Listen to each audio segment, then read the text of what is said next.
Olá, este é o programa Em Tese, um espaço para divulgar os trabalhos científicos desenvolvidos pelos pesquisadores da Universidade Federal do Paraná.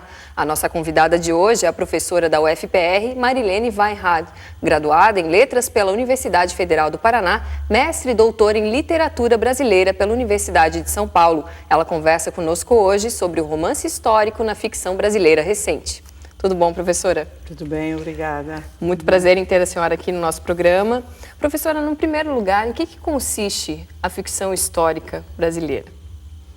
Bem, nós temos critérios diferentes para designar o que é uma ficção histórica, né? Antes de tudo, vamos considerar a questão de que é a ficção, trabalhamos com ficção. O adjetivo histórica, psicológica, de sondagem psicológica mais frequentemente se encontra, rural, citadina, esse adjetivo não é tão relevante ou não é nada relevante do ponto de vista da realização, do plano da realização, ou seja, daquilo que buscamos na literatura, que é o estético.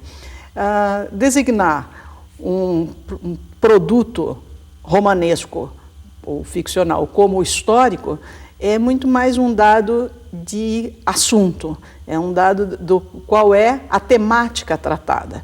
Então, aqueles romances, eventualmente contos, são bem mais raros os contos, as novelas, há novelas históricas, mas eu vou me centrar na questão dos romances, que é efetivamente meu objeto de pesquisa. Então, o romance histórico é aquele que traz a temática histórica. Agora, quanto ao que é o histórico, é um pouco mais longo para discutirmos, né? Como é que se faz essa diferença entre a ficção histórica e a metaficção historiográfica? Tem como se fazer uma distinção? Eu te diria que a metaficção historiográfica é uma modalidade da ficção histórica. A ficção histórica é uma designação mais ampla, que data do século XIX, o romantismo, então nasce praticamente junto com a modalidade romance. Então, é essa designação mais genérica.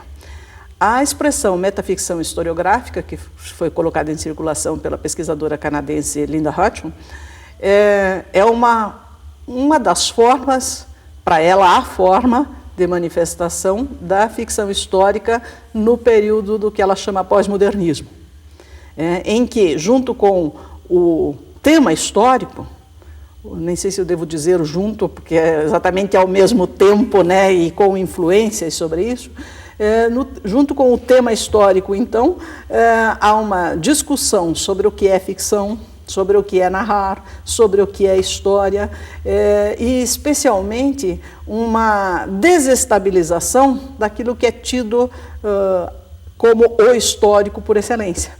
Né, no sentido tradicional do termo de história factual, a história positivista. Então, a metaficção histórica discute a história, questiona a história, por vezes subverte a história, propõe, quando eu digo subverte a história, obviamente quer dizer subverte dentro do romance, não quer dizer que se está se propondo como uma outra verdade histórica, porque seria até uma contradição justamente na medida em que a metaficção historiográfica questiona a existência da verdade histórica. Se ela propusesse uma outra verdade histórica, estaria aí uma contradição. Se bem que a metaficção historiográfica não é muito preocupada com contradições, não. Ela assume as contradições, mas eu quero dizer com isso que ela não propõe substituir aquela verdade expressa no ensaísmo histórico por uma outra verdade. Ela questiona no sentido de dizer que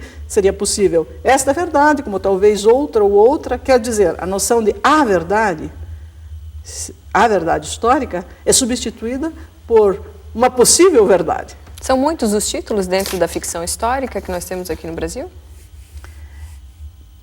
Para dizer que nós temos aqui no Brasil, eu diria, em termos ao longo do tempo, eu diria que não são muitos. Nós não tivemos uma ficção histórica muito expressiva durante o romantismo, por exemplo. Temos passagens, com certeza, Alencar pratica o romance histórico, há outros ficcionistas que praticam o romance histórico, mesmo Machado de Assis no Esaú e Jacó, nós podemos ler como romance histórico. Eu não diria Esaú e Jacó é um romance histórico, eu diria nós podemos ler como ficção histórica, mas durante a primeira metade do século XX, não foi uma expressão significativa dentro da ficção, não foi uma linha de força, para usar um termo mais didático. Agora, com certeza, a partir dos anos 70, final dos anos 70 para os anos 80, nós temos um incremento muito significativo. Não é um fenômeno brasileiro, é um fenômeno latino-americano e talvez até podemos dizer um fenômeno ocidental. Mas a literatura brasileira, com certeza,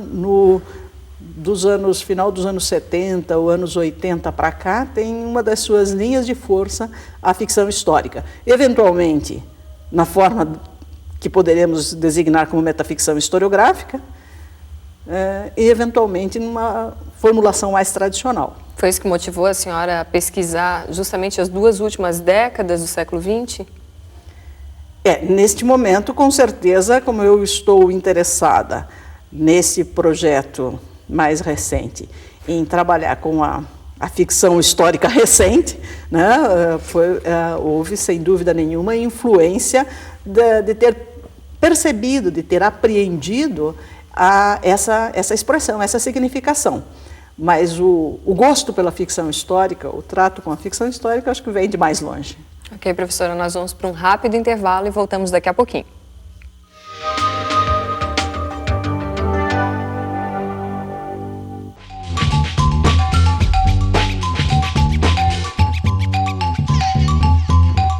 Pitadas de artes plásticas e de arquitetura, doses generosas de dança e de teatro, acrescente porções de música, de literatura, de cinema e tempere com as últimas novidades do universo cultural da UFPR e de Curitiba. O resultado está no Caldo de Cultura. Saboreie programas inéditos aqui na UFPR TV.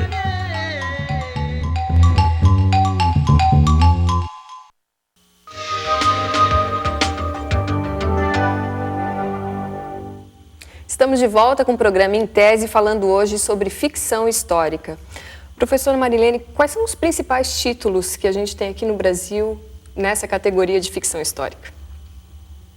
Quando você me diz principais, eu corro o risco sempre de deixar algum muito significativo de lado, porque nós falávamos há pouco nessa pesquisa, veja essa pesquisa que ainda não, nessa pesquisa sobre a ficção histórica recente, ou seja, do ano 1980 para cá, até 2000, de 1980 até 2000, eu tinha nessa listagem mais de 70 títulos.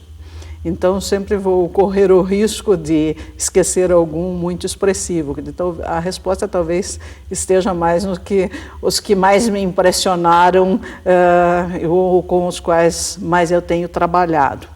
E nessa categoria com que eu mais tenho trabalhado e também mais impressionaram, está com certeza um romance de 81, que é o Em Liberdade, do Silviano Santiago, que eu chego a tomar como marco dessa nova ficção histórica.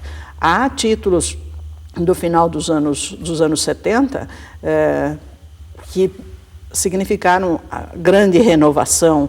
Há um título mesmo do Márcio Souza, que é de meados para o final dos anos 70, Galvez, o Imperador do Acre, que é um título muito significativo nesse conjunto. Mas eu tomo o Em Liberdade, do Silviano Santiago, em função da marca que ele representa naquele momento, que é pelo que ele aponta como saída para a ficção do momento, que estava especialmente interessada, e por razões históricas que se explicam, e agora quando eu digo históricas, da história da literatura, né? E também da história do país. Por razões históricas, então, que se explicam, a literatura estava extremamente empenhada em discutir o momento, em discutir o presente e falar da censura, falar dos efeitos da ditadura sobre o universo intelectual, sobre o universo de criação.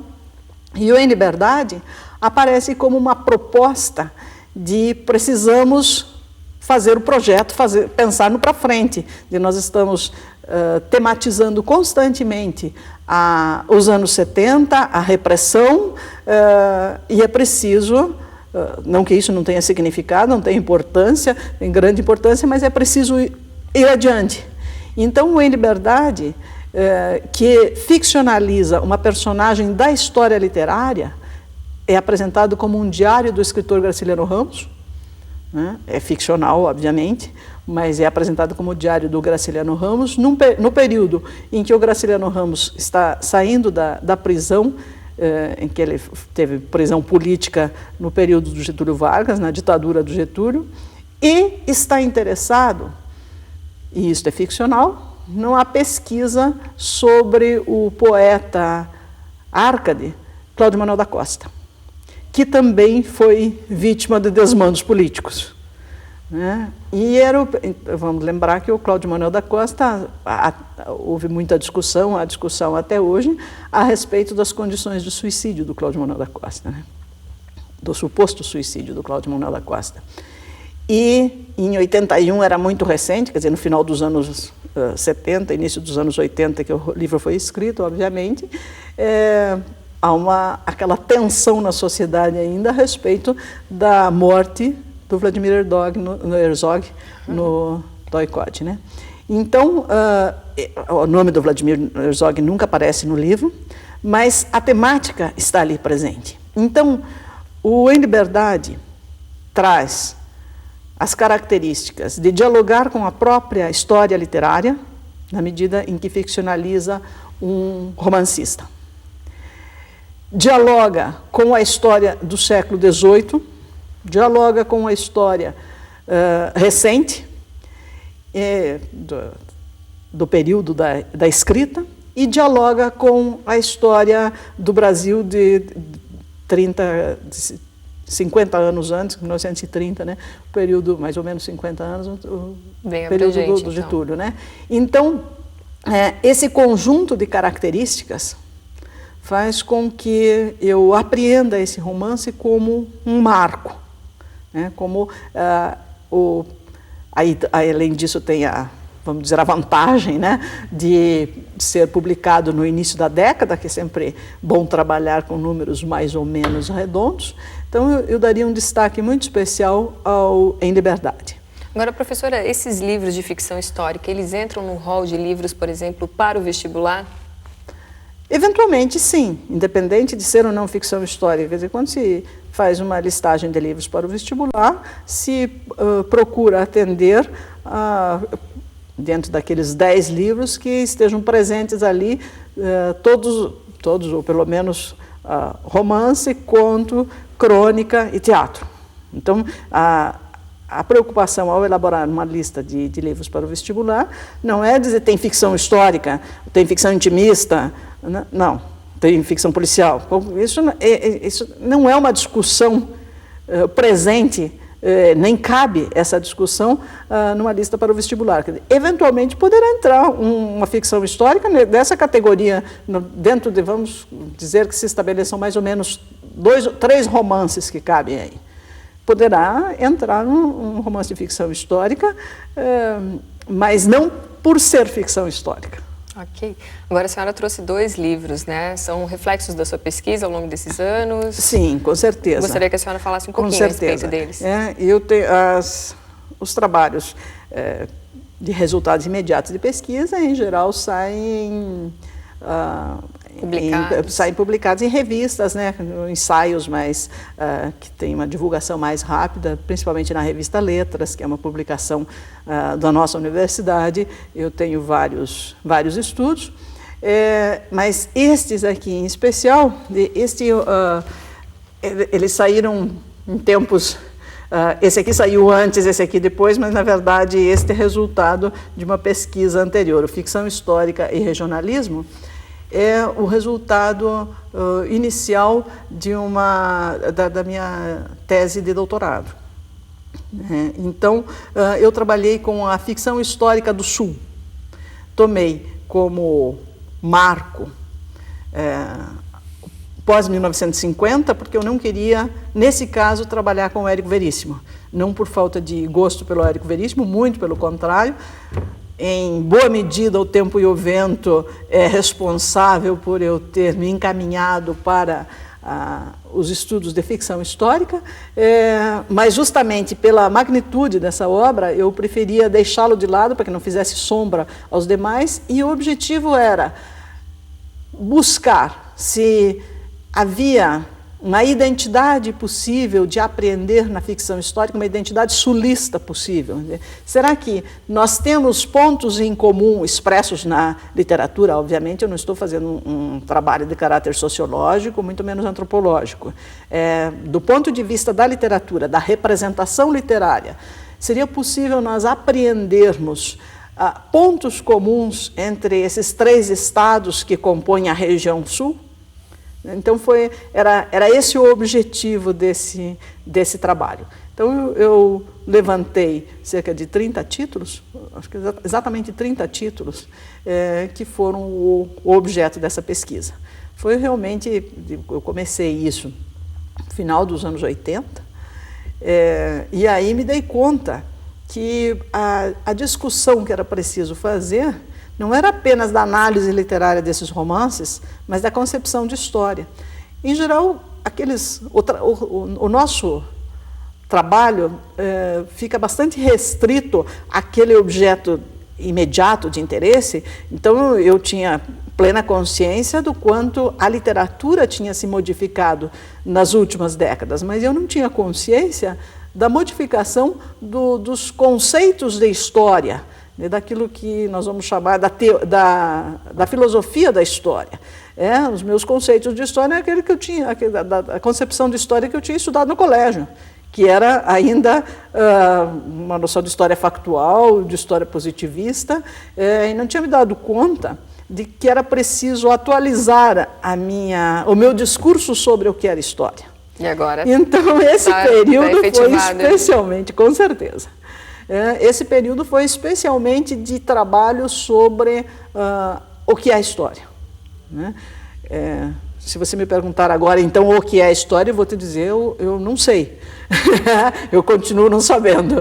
Mas, ou melhor, agora eu sei que não sei. Antes eu achava que sabia. Mas eu sei que não sei porque eu sei que tem tantas e tantas concepções. Então, foi nesse cercamento daí.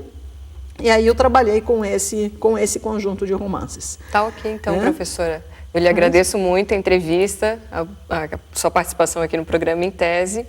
E o programa Em Tese de hoje fica por aqui. Você pode enviar suas críticas e sugestões para o endereço emtese@ufpr.br. Até o próximo programa.